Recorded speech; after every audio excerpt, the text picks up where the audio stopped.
closer, hold me fast. This magic spell you cast. This is La Vie en Rose.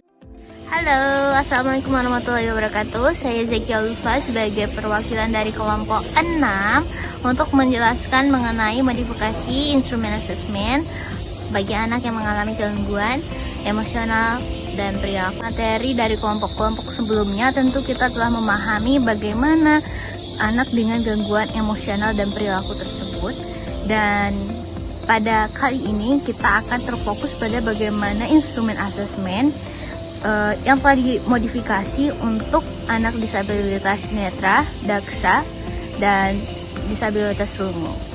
Tentunya instrumen yang digunakan adalah instrumen yang telah tervalidasi.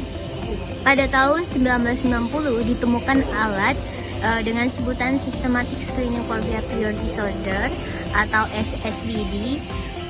Tahun 2004, Epstein mengungkapkan dalam buku Kaufman and Landrum di tahun 2001 yaitu mengenai poin-poin instrumen dengan sebutan Behavioral and Emotional Rating Scale atau BERS. Terdapat 5 poin utama yang disebutkan di sini. Yang pertama yaitu kekuatan interpersonal, yang kedua keterlibatan keluarga, yang ketiga kekuatan intrapersonal, yang keempat keterlibatan sekolah, dan yang kelima kekuatan afek. Pahami teman-teman dalam menggunakan Systematic Screening for Behavior Disorder atau SSBD mempunyai 3 metode dengan sebutan multiplicating, yaitu deteksi, intervensi, dan asesmen.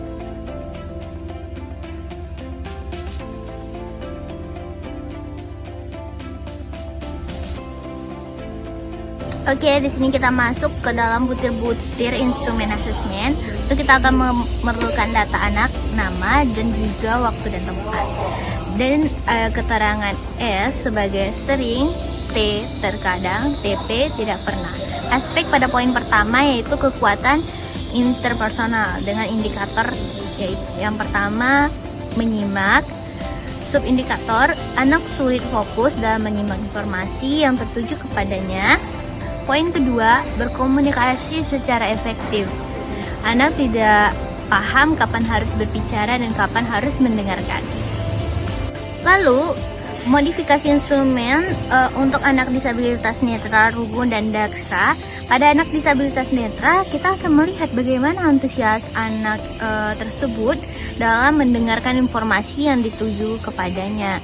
Lalu, disabilitas rungu, kita juga akan melihat antusias anak dalam melihat bahasa isyarat atau gerak bibir untuk mendapatkan informasi yang dituju kepadanya. Dan bagi anak disabilitas daksa, melihat kemampuan anak dalam menyimak informasi yang dituju kepadanya. Pada anak disabilitas daksa tentu dia akan bisa menerima informasi secara audio maupun visual. Pada aspek yang kedua itu adalah tentang berkomunikasi secara efektif. Bagi anak disabilitas netra, kita akan melihat kemampuan anak dalam memberi dan menerima informasi secara auditori. Pada anak disabilitas rungu, kita akan melihat kemampuan anak dalam memberi dan menerima informasi menggunakan bahasa isyarat dan gerak bibir. Dan pada anak disabilitas daksa, kemampuan anak dalam memberi dan menerima informasi secara audio maupun visual. Selanjutnya dengan butir instrumen empati. Di sini anak tidak dapat menempatkan emosi dengan tepat. Yang keempat, problem solving. Itu anak mengalami kesulitan dalam menghadapi masalah pribadinya. Yang kelima yaitu leadership. Anak mengalami kesulitan dalam memanajemen waktu. Salah satu dari cara kita memimpin diri sendiri yaitu melihat bagaimana kita memanajemen waktu. Selanjutnya juga ada aspek keterlibatan keluarga. Di sini kita mengambil indikator kerjasama yang baik dengan orang tua dan anak. Dan mengambil satu contoh yang sederhana seperti anak sulit ikut serta dalam membersihkan rumah. Ini merupakan salah satu contoh bagaimana hubungan baik antara orang tua dan anak, kerjasama. Selanjutnya ada kekuatan intrapersonal. Pada aspek pertama yaitu adalah pikiran.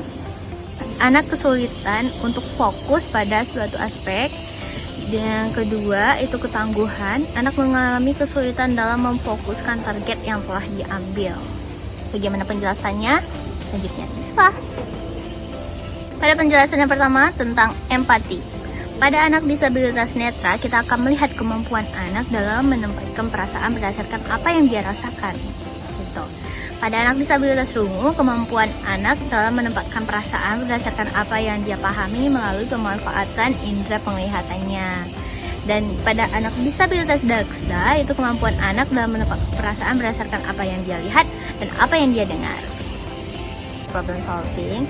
Ini sebenarnya sama teman-teman, yaitu bagaimana anak dalam memahami strategi apa yang harus dilakukan dalam memecahkan suatu masalah. Pada anak disabilitas netra, tentu dia ada masalah dalam menanggapi informasi menggunakan visual. Jadi jika anak yang dapat menggunakan problem solving dengan baik, tentu dia akan memikirkan bagaimana strategi yang harus digunakan. Tentu dia akan belajar metode-metode pembelajaran seperti Braille. Dan bagaimana dengan anak disabilitas rungu? Tentunya pada anak disabilitas rungu ini dia ada hambatan dalam auditori, memikirkan strategi-strategi yang baik seperti belajar menggunakan komunikasi isyarat seperti itu. Dan bagaimana dengan anak disabilitas daksa? Tentu dia akan memikirkan strategi apa yang dapat mendukung mobilitasnya. Sama halnya juga dengan leadership, yaitu kemampuan anak dalam memahami konsep, waktu, dan aturan. Sehingga ini dilihat dari kemampuan anak dalam memanajemen waktu dan mengatur dirinya sendiri, seperti itu. Ini sama bagaimana ada disabilitas netra, rungu, dan daksa juga. Selanjutnya ada kerjasama yang baik dengan orang tua. Pada anak disabilitas netra, kita tentu melihat kemampuan anak dalam memahami aturan yang diberikan orang tua dan keikutsertaan anak dalam memahami kondisi orang tua. Pada anak disabilitas rungu, kita melihat kemampuan anak bekerja sama baik dengan orang tua berdasarkan pemahaman yang diberikan kepadanya. Pada anak disabilitas daksa, kemampuan yang anak dapat memahami dan menaati peraturan yang telah diberikan orang tua kepadanya. Pada aspek pikiran, tadi kita menggunakan instrumen bagaimana kemampuan fokus anak.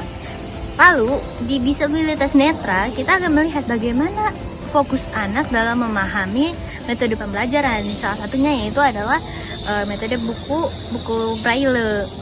Di disabilitas rungu, kita melihat kemampuan anak dalam menggunakan komunikasi isyarat. Selanjutnya di disabilitas daksa, kita lihat apakah anak bisa fokus dalam menggunakan metode pembelajaran, salah satunya itu virtual reality.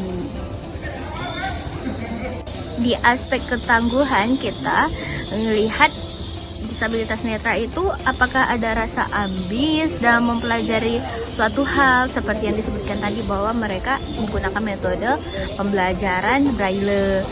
Lalu di disabilitas rungu dilihat juga bagaimana adakah rasa semangat, adakah rasa keingintahuan tentang pembelajaran komunikasi isyarat. Di disabilitas daksa juga kita melihat bagaimana semangat anak tersebut mempelajari virtual reality.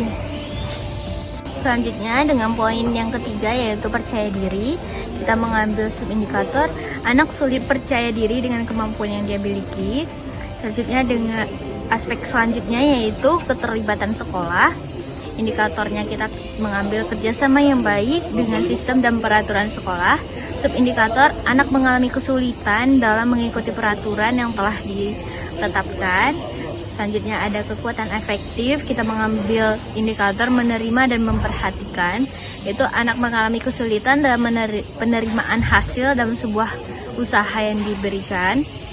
Selanjutnya pada poin kedua itu menanggapi, anak mengalami kesulitan dalam merespon sebuah kejadian. Oke, pada poin yang ketiga tadi yaitu tentang percaya diri. Bagaimana di percaya diri ini kita sama teman-teman, itu disabilitas netra, rungu, dan daksa, kita melihat bagaimana kemampuan anak mengekspresikan dirinya, bagaimana kemampuan anak mengungkapkan apa yang ingin diungkapkan, bagaimana kemampuan anak menunjukkan bahwa pandangan negatif tentang mereka, mungkin seperti pasti mereka nggak bisa nih, pasti dia nggak bisa ini nih, jadi perspektif seperti itu salah gitu. Jadi mereka yakin tentang kemampuan dirinya. Lalu kerjasama yang baik dengan sistem dan peraturan sekolah. Di disabilitas netra kita melihat kemampuan anak mengikuti proses pembelajaran dengan tertib dan mengerjakan tugas yang sesuai dengan kemampuan anak, seperti tugas dalam bentuk buku braille tadi. Dan anak disabilitas rungu juga kita melihat kemampuannya menyelesaikan tugas yang diberikan. Anak dapat mengikuti peraturan sekolah dengan informasi isyarat seperti jangan ribut, jangan lari-lari, seperti itu. Pada anak disabilitas daksa juga kita lihat bagaimana kemampuan anak tersebut menyelesaikan tugas yang telah diberikan, namun disesuaikan dengan kemampuan anak. Selanjutnya yaitu dengan menerima dan memperhatikan. Di disabilitas netra kita melihat kemampuan anak dalam memahami dari usaha mempelajari braille, maka akan mendapatkan nilai dan manfaat yang baik baginya gitu. Jadi di sini kita melihat anak-anak, kepahaman anak tentang sebuah usaha dan hasil. Di disabilitas rungu itu juga kita melihat kemampuan anak dalam memahami jika dia berhasil memahami komunikasi isyarat, maka akan memudahkan dia untuk mengikuti proses pembelajaran gitu kan. Di disabilitas daksa kita melihat kemampuan anak jika memahami dan mengerjakan sesuatu dengan sungguh-sungguh, maka hasil yang didapatkan tentu adalah hasil-hasil yang positif. Di poin menanggapi, kita lihat itu di disabilitas netra melihat kemampuan anak dalam menanggapi kejadian berdasarkan apa yang dia dengar dan apa yang dia rasakan. Di disabilitas rungu kita melihat kemampuan anak dalam memahami kejadian melalui apa yang dia pahami secara visual, seperti gerak-gerik dan seseorang terhadap kejadian tersebut, seperti panik, sedih, ketakutan gitu kan. Pada disabilitas daksa kita juga melihat bagaimana kemampuan anak dalam menanggapi suatu kejadian baik secara visual maupun tentang apa yang dia dengar dan apa yang dia rasakan. Selanjutnya di poin menilai, itu kita melihat kesulitan anak dalam menilai sisi baik dan buruk. Dan ada juga di poin mengatur, kita melihat apakah anak mengalami kesulitan dalam mengatur dan menempatkan diri. Selanjutnya ada di karakteristik yang konsisten, kita melihat apakah anak mengalami kesulitan dalam membentuk sebuah kepribadian. Pada anak disabilitas netra, di poin menilai itu kita melihat kemampuan anak dalam mendeteksi perilaku baik dan buruk secara auditori tentunya.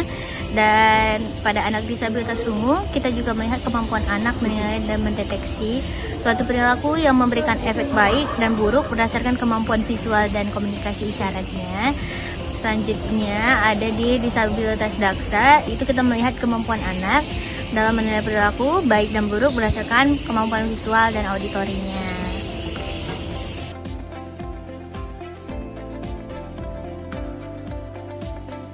Di poin yang terakhir yaitu karakteristik yang konsisten.